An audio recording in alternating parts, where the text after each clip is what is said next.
Welcome to episode 54 of the Your Way podcast. And have I got a belter for you today? What I want to do in however long this takes is explore the theme that has been coming up for me, but also clients around what we think we would lose or what it would cost us if we were to really step into that calling of being a conscious leader and leading yourself in the way that you were born to do. Now, whilst this obviously has a career theme, like it's relevant to your career, I want to go a little bit deeper than that today, because how you lead yourself also looks at how do you lead yourself when no one is watching? How do you lead yourself in your relationships with your family, with your children if you have them? Because so often the patterns that show up at work also show up everywhere else. And it's very, very easy to lose parts of yourself as you step into more of who you are, more of how you want to parent, more of how you want to partner, because of certain fears or doubts or worries or even survival patterns that are holding you back. Now, the reason why we are doing this podcast today is because about a month ago, 6 weeks ago, I finally decided to answer the call to go to Bali. I have been called to Bali for years now. This little whisper in my mind, you need to go to Bali, you need to go to Bali. Do I know why I need to go to Bali? I do not. Do I know what I'm doing when I get there? I do not. But what I very much am doing is leaning into the philosophy that I teach my clients of following where life is trying to lead you and allowing a little bit more trust. So at the end of August, I will take my flight and I will spend 3 weeks in Bali. Now, I noticed something very interesting happen in the run up to deciding to go and then in booking the flights, because I run 3 group programs. There is Time Alchemy, there is the Your Way Mastermind, and there is the Wealthy Witches Mastermind. And all of these groups have calls either weekly or every other week. And I found myself trying to, first of all, trying to make sure that all of my clients were happy and on board, or certain of my clients were happy and on board before I booked the trip. Because the time zone difference, like there's a time zone difference, which then makes it tricky if you've got clients in the US and Europe. And so I'm there sort of trying to please everybody else and trying to figure out how I do it all and how do I serve them all and how do I make sure that I'm still showing up. And that was all going on when I booked the trip. And then after I booked the trip, I've this stronger and stronger nudge was coming up around, you really need this time just for you. So in numerology, we are in a 9-year right now, which is all about endings. September, the month I'm in Bali, is the 9th month of the 9 years. So it's this beautiful phase of endings, of letting go, of transitioning. Also in the Northern Hemisphere, September is the start of autumn. It's all about letting go. Traditional Chinese medicine, it's the large intestine, right? And it's the lungs. It's about grieving. It's about letting go. It's about shedding. And I was like, on the one hand, trying to shed, whilst on the other hand, trying to hold on to these patterns of, I need to make sure I'm still looking after everybody else. And one of the things that becomes more and more apparent to me, the more that I do this work, is that it really is one of the big lessons that I came here to learn. You know, from age 2, for various reasons that I won't get into because this podcast would become far too long, I kind of became a parent and a caregiver and the person that was, hyper vigilant to other people's needs. And in many ways, that has never really changed. And what I've noticed over the past few months is this deep shedding already of the remnants that still hadn't been cleared around trying to be responsible for other people, trying to look after other people. Because the truth is, as much as I am here to hold space for leaders, I'm not here to handhold them. I'm not here to recreate codependent relationships. I'm just here to walk alongside them. They don't need me. But when you've spent your entire life being needed and overgiving, it is actually quite a shift to move to that place of letting go because it's so familiar in the system, right? And I'm sharing this because I know so many of you are going to relate to it. But anyway, the more that time went on, the more I realized to begin with, I was like, no one-on-one sessions when I'm in Bali. And I was like, there's nothing at all, actually. Like, I don't want to be running my groups. I don't want to do any of this stuff. Not because I'm burnt out, not because I want to run away, but because actually, what what I am being called to do right now is have some time just for me to celebrate this ending. September is also 7 years since I left law. Because, and again, this is one of those weird things where you've got the intuition, but it doesn't like, you don't know what the other thing is on the other side of it. Because of my very, very strong sense is that what is coming next, and I don't necessarily mean this for me personally, but collectively, and the role that I am here to play in what comes next collectively is going to require me to not be carrying those patterns, to not be abandoning myself, to not be overgiving, and to not be people pleasing. And also to have some time for myself, for my own process, and also to experience what it feels like to just have to think about myself for 3 weeks out of, well, if I said from age 2 and I'm now 40, 3 weeks out of 38 years of my life. So that's kind of been going on in the background. And then I did a past life regression in June. There's a podcast episode with Tracy where we talked about that. But one of the things that came up, the lesson that I was here to learn this lifetime, or one of the lessons I was here to learn this lifetime was, how do I execute my mission without sacrificing myself?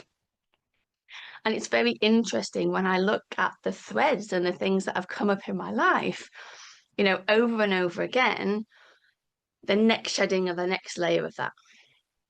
How do I do this thing? How do I serve deeply? How do I hold people in their light and their dark, but without compromising me, without overgiving, without merging with them? Um, and of course, it's no coincidence that like my groups are all about taking care of you first, doing things your way, fulfilling your mission whilst living and loving life, like as the priority. Because I came here to alchemize and work through this stuff, but also I came here to help other people remember and do the same. And one of my coaches wrote a beautiful book called, I want to say it's called On Purpose, and I'm looking around, but I don't think it's in here. But essentially, it's to help you find your purpose, but not in a like, oh, I should be a doctor, I should be a lawyer, but in a short, probably 2-word phrase that really encapsulates what it is that you are here to do. And when I worked through that workbook, my 2-word phrase was to awaken. Now that cuts both ways, right? Part of it was to awaken myself, which has been going on for the last, well, it's probably been going on for a long time, but I've been more conscious of it the last 7 years. But then also awaken others, right? And so it isn't just for me, it isn't just okay, I need to learn how to stop sacrificing myself and then I just need to get on with my life. It's very, very clear that my calling is to be a leader of leaders, to hold the space for the leaders and the healers to do their thing, knowing what it is and what is required to work through some of those very deep-seated survival patterns. Now, I think this applies equally to men and women, but so many people will resonate with that archetype of the good girl. Don't answer back, be nice, look a certain way, don't upset people. And learning to unravel that has been a massive big deal for me. And also now I can see that it was completely required so that I can hold people through that same journey. Like, it's one thing spending a year doing a coaching diploma and studying loads in psychology, spending 2 years doing trauma and nervous system work. It's another thing altogether when in parallel with that, you do your own personal work and you take yourself to the depths of the stuff that many people will never choose to look at and alchemize and work through that, because you come out a very, very different person and you're able to hold space in an incredibly different way. And I know the conscious leaders and healers listening to this podcast are going to know exactly what I'm talking about. You do not create the shifts for yourself or for others by studying and reading books. You do it by getting down and dirty with all of the stuff that you are holding on to. So that's a little bit about kind of lead without losing yourself, and how and you know what has precipitated this episode today. But again, as I'm working through more and more of this, I realize just how deeply, deeply ingrained this is, that we can't do what we came here to do. We can't parent, we can't be in a relationship, we can't show up with our friends without losing a part of ourselves. And we can't do our work that we love without sacrificing the money, right? This always feels like there's this deep, deep, deep-seated conditioning in us that you can't have one thing without losing the other thing. And I want to just give some examples of just some things that I've noticed, either for myself or with clients, where we have these thought patterns that we don't even recognize are just thought patterns. We've sort of accepted them as absolute truth. You know, maybe it's stuff that was handed down to us by our parents or teachers or society, but that prevents you from stepping up into that next level of conscious leadership that you know you are being called to do right now. You know, you can feel how the energy is shifting this year. I said at the start, the 9-year, the ending, the change of the cycles, the disruption of the systems. You don't have to look very hard to see the evidence. And you, my love, you are here to be a part of helping that to kind of unravel and be rebuilt in a certain way. And you know it, right? And yet there's all of these things that then get in the way of us stepping into that leadership role because we think we're going to have to sacrifice too much. So I've got 11, I'm just going to run through them very quickly, 11 sort of common things that I've noticed come up at this phase in the journey. You've done a load of the healing work, you've done the nervous system work, you've built your capacity, and you're now like, oh, I feel like there's more that I'm here to do. And I'm here to support people in a different way. And then, so have a listen to the list. I'm not saying they're all going to resonate, okay? But just see what you notice. And I'd love to hear from you, by the way, right? However you're seeing this, comment, email me, message me on social media. Let me know what comes up for you. So, worry number 1, and these are in no specific order, right? I worry I'll spoil something I enjoy by making it my job. So many of us get this like really ingrained thing of like, you're not here to enjoy work, it's a means to an end. Like, it's definitely going to be a lot of your parents' narratives. You've got this thing that you love, but then there's this part of you that's like, if I make it my job because of the current thoughts you have around what it means to have a job, then I'm going to spoil this thing I enjoy. So I can't try and do this thing that I enjoy, the thing that is innately me, and turn it into a career because I'm going to spoil it. So that's the first one. The second one, what if I fail? What if I try and fail and then I have to go back to what I'm doing now? What would other people think? So this is kind of a combination of a fear of failure, also a fear of what other people are going to think about you. Now, the reality often is, so imagine you are a lawyer, okay? And you've been a lawyer for 15 years and you're very senior and you decide to take a year out to go and do your dream job of supporting other people to, I don't know, take better care of themselves in some way. And your biggest fear is that it doesn't take off and it doesn't work. And then you have to go back to law. Now, if you think about this step by step, I lied when I said I was going to quickly run through these, clearly. There's more that needs to be said.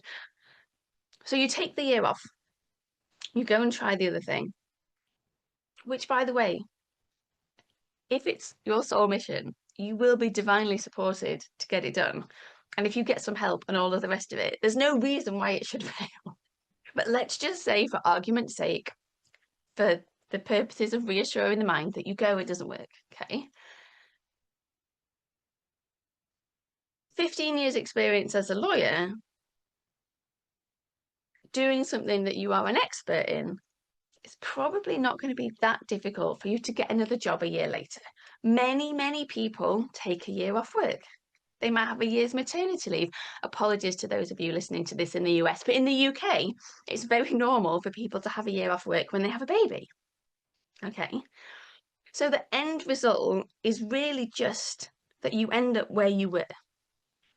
Yes, you've got a year where you might not have earned as much money, but you end up back where you were. That's your worst case scenario, is that you end up where you started. But think about the other possibilities that like think all of the other incredible ways that it could go right, but you shut yourself down because you're so paralyzed by other people judging you. Another one, these kind of first ones are all on a similar theme, worrying about falling back into those patterns of hustling and pushing and overgiving and then potentially burning out, but burning out doing something that you enjoy. And that just feeling so much worse than burning out doing the job that you hate, that you kind of thought you had to do to keep your parents happy. Right? So you can see how a lot of this stuff, like it might just feel true when it's in your mind, but when you start to question it, it's like, but because actually we don't burn out by working a lot of hours. We burn out by doing the stuff that is just absolutely soul-suckingly draining in our lives. And also from having those habits of the pushing and the overgiving and all of the rest of it.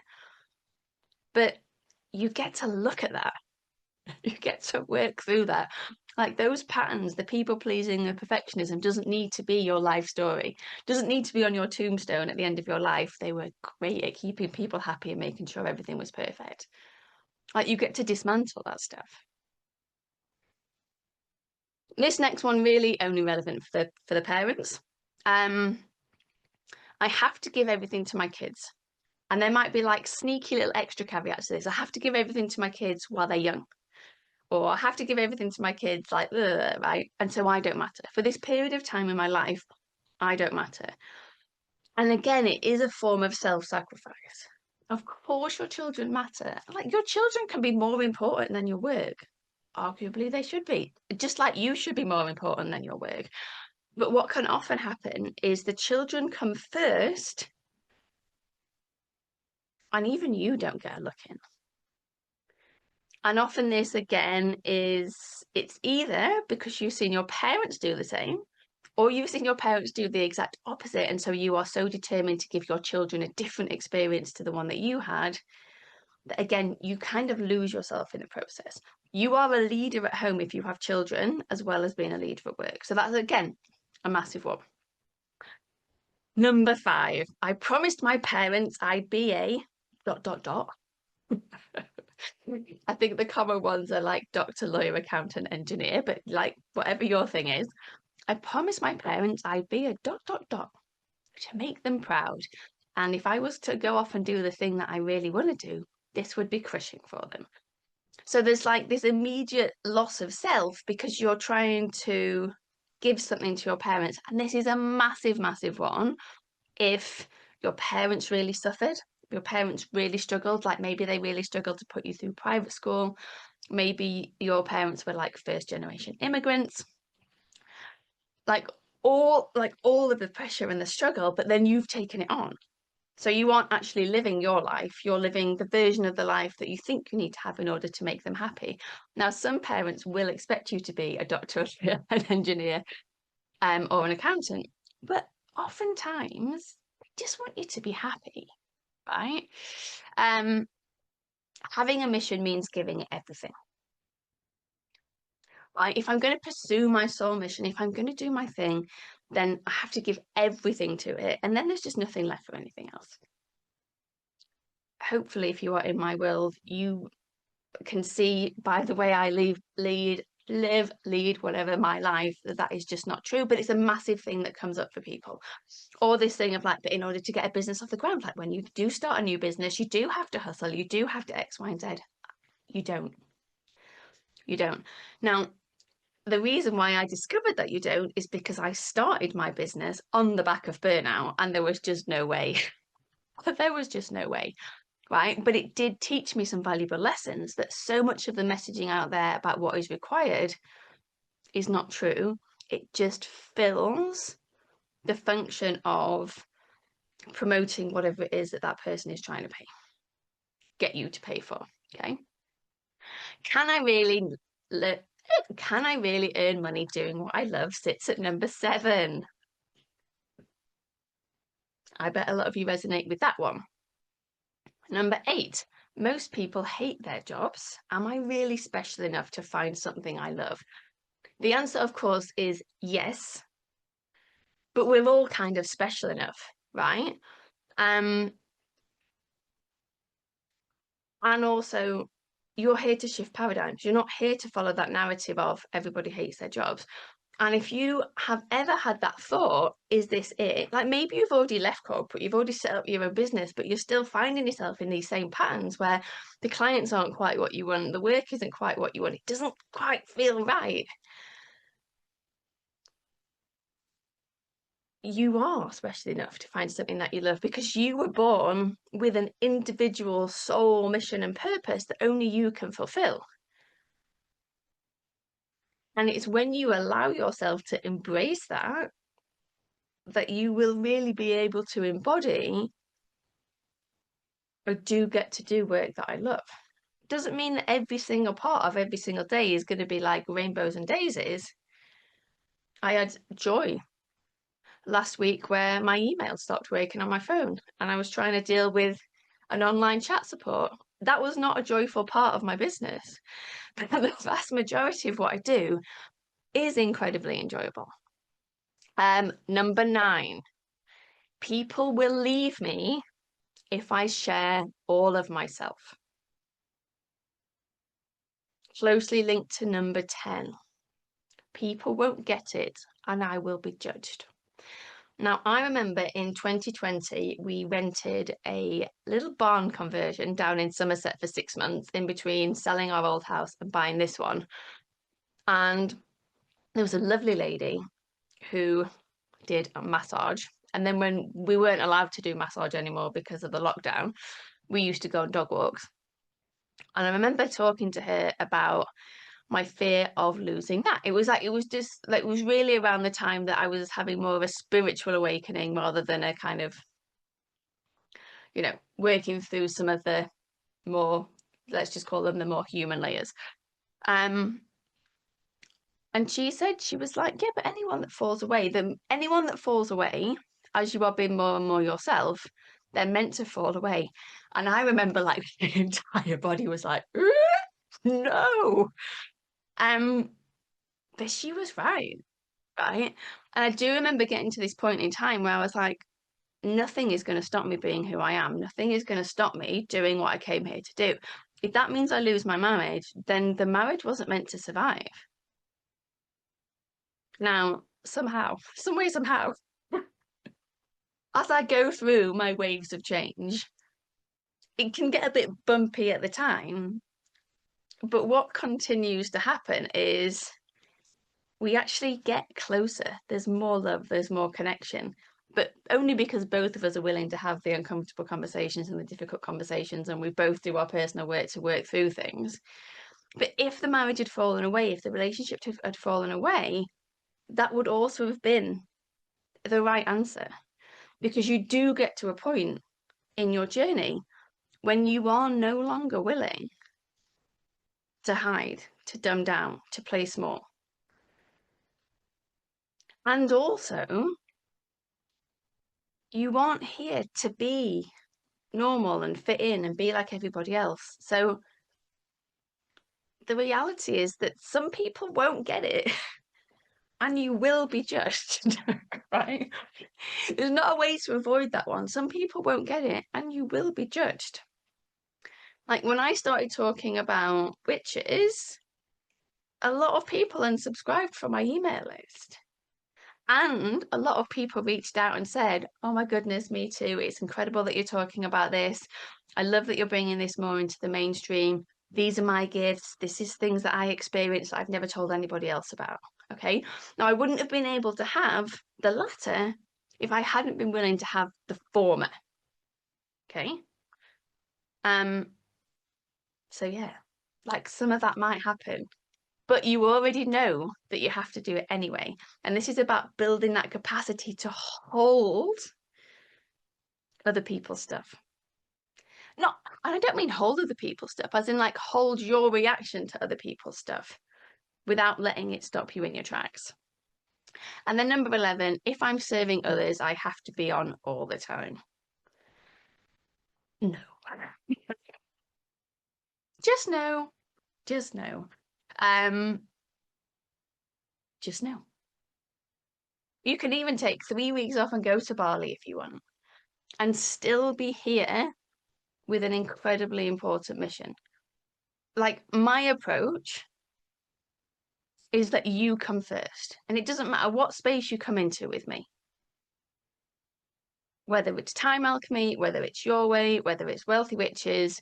You always come first because your health has to come first. Because if your health doesn't come first, you can't do anything else.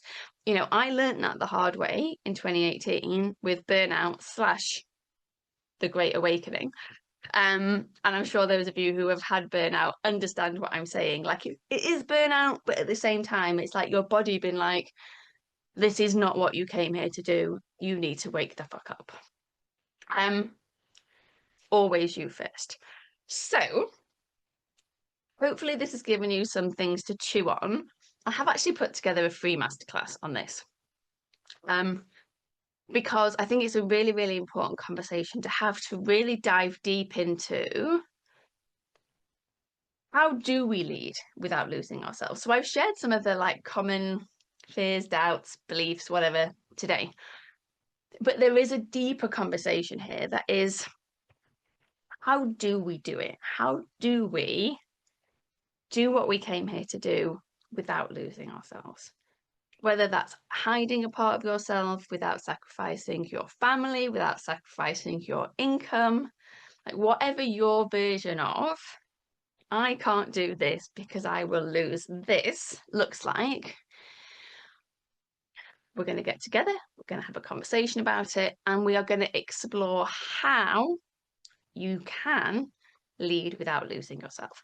So this is a completely free masterclass. I'm going to teach it live at 4 p.m. UK time, which is 11 a.m. Eastern on Wednesday, the 13th of August. Can't remember if I just said this or not. It'll be about 90 minutes, 90-minute class. A replay is available, and what we will do after I've taught the class live is we will turn it into an instant access class. So if you are watching this on the 20th of August and you're like, shit, I would really have liked to go to that class, go to the link in the show notes and you'll be able to get access to the class immediately. If you're watching this before the 13th of August, get yourself there live, because There's going to be plenty of space for workshopping and discussion and your questions and all of the rest of it. This is not one of those classes where I'm sharing like basically nothing and the entire 90 minutes is a sales pitch. Towards the end of the class, I will be making an offer for the Wealthy Witches Mastermind, and it will include things that you won't get if you're not at the class, right? But you don't have to stay for that bit. And I think that's really important. I want you to know, of course, if you feel called, I want you to step into the next level of support. And I also want to give as many people as possible the tools that they need to go out there and lead without losing themselves. So sign up for the class, links below. Any questions, come and let me know. And I would love for you to reach out and let me know what resonated in this episode. And if you've got friends or family or colleagues or loved ones that you think might be in that space of they're kind of questioning what they're doing or they're trying to shift some of their patterns and behaviors, and you think that this episode would be beneficial for them, please share it with them. You know, my mission is very, very clear. I am here to help people to awaken, to remember, to live the life that they came here to live. And I do that by reaching as many people as possible. So please share the podcast episode, share the masterclass, sign up for the masterclass if it is calling you. And have an amazing week. I will see you in a couple of weeks. So we've got an incredible interview next time with a wonderful lady. You will look forward to that one. And otherwise, take care of yourself, put yourself first, and start to explore and consider some of the areas where you currently are telling yourself that you can't lead without losing yourself. And what might it look like if you flipped the script and put you first, but still did what you came here to do? All right. Lots of love.